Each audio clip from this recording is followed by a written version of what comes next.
depannya Kak, ini kan saya dari 2007, Kak Ade juga di sana dari 2007, tapi ini merupakan masa terakhir ya Kak Ade sebagai ketua pengurus pusat. Nah kedepannya itu prospeknya sih sebenarnya gimana sih gitu yang lebih detail begitu, lebih apa sih sebenarnya kita melakukan kedepannya ini kan? Nah banyak sekali nih masalah, tapi biasanya kita berulang pada siklus-siklus yang sama gitu, pada persoalan yang sama, dan itu perlu langkah politik kan tentunya. Kedepannya itu gimana prospeknya? Saya percaya ya setiap orang itu punya kemampuan berorganisir dengan baik. Tapi sekali lagi saya berharap yang bekerja, kita harus bekerja juga berdasarkan cara pandang yang baik. Cara pandang yang baik ini salah satu diperoleh dari pendidikan.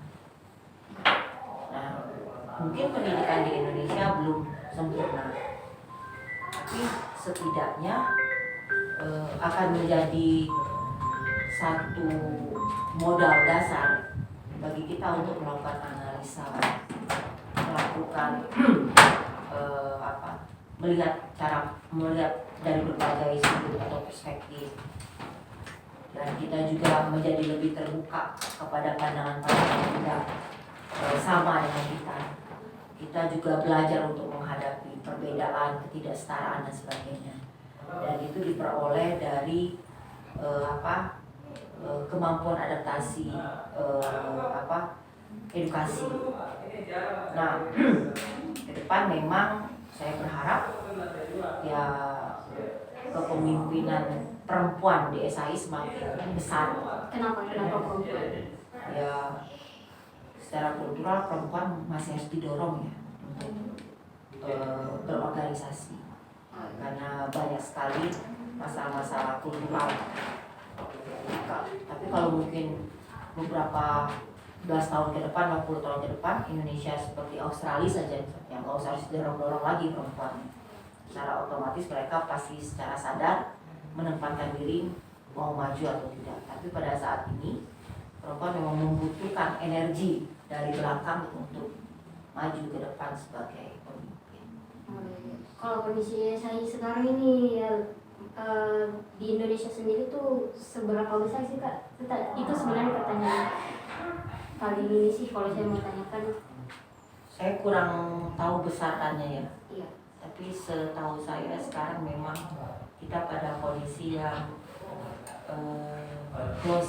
to be closer friend. Semua orang sekarang masuk pada situasi yang berteman pada kekerabatan politik. Jadi banyak teman-teman di civil society yang masuk ke dalam lingkaran kekuasaannya dan sulit keluar dari wilayah itu. Itu juga mempengaruhi semangat atau daya juang. Tapi mudah-mudahan itu hanya kekhawatiran saya. Jadi kalau pada saat ini saya melihat memang secara energi ya, secara energi fisik, gitu, physical energy, seluruh gerakan sosial di Indonesia ini mengalami persoalan itu. Tapi saya berharap ada energi lain yang bisa mendorong lewat pendidikan ini.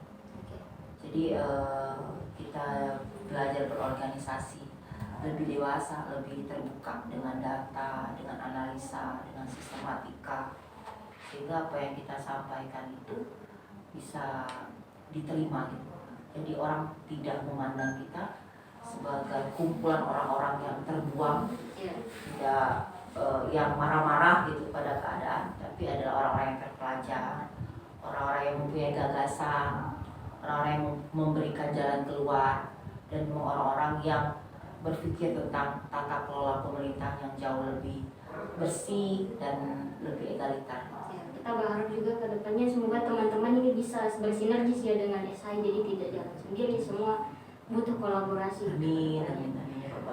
Oke, kan ini sebenarnya buat pemirsa yang nonton, Kak Ade ini lagi banyak sekali agendanya kan di Makassar, besoknya juga mau ke Lombok. Jadi kita mungkin terbatas ya durasinya ini bersama Kak Ade, meskipun masih banyak hal tentunya yang ingin kita bincangkan. Jadi sebelum kita tutup nih ya Kak Ade, apa pesan yang lain yang sekiranya belum disampaikan kepada teman-teman semua? Ya, pesannya itu kalau senang berorganisasi ya berorganisasi aja. Tapi ingat sekolah. Ingat sekolah. Berorganisasi terus sekolahnya putus karena pada tahap tertentu ketika kita berteman dengan oportunis kita akan ditinggalkan dan kita akan stres sendirian dalam organisasi. Jadi kita harus berpendidikan tapi juga bermartabat, tidak mudah dibeli. Makanya karena kita tidak mudah dibeli, kita harus punya cukup dukungan finansial.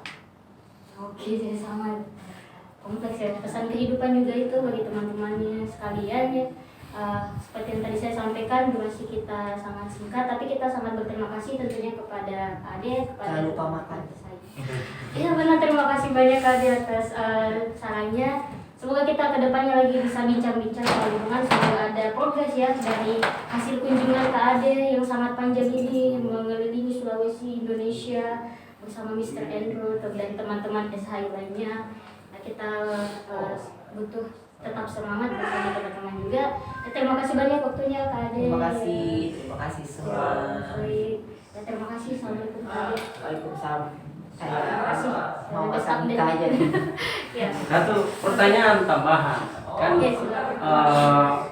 salah satu fokus SH ini kan mendorong kebijakan yang berorientasi pada keberpihakan pada lingkungan. Nah, salah satunya ya mendorong juga lahirnya politisi yang berorientasi ke sana. Nah kan ada wacana sekarang bahwa ada peluang untuk mendirikan partai hijau di Indonesia.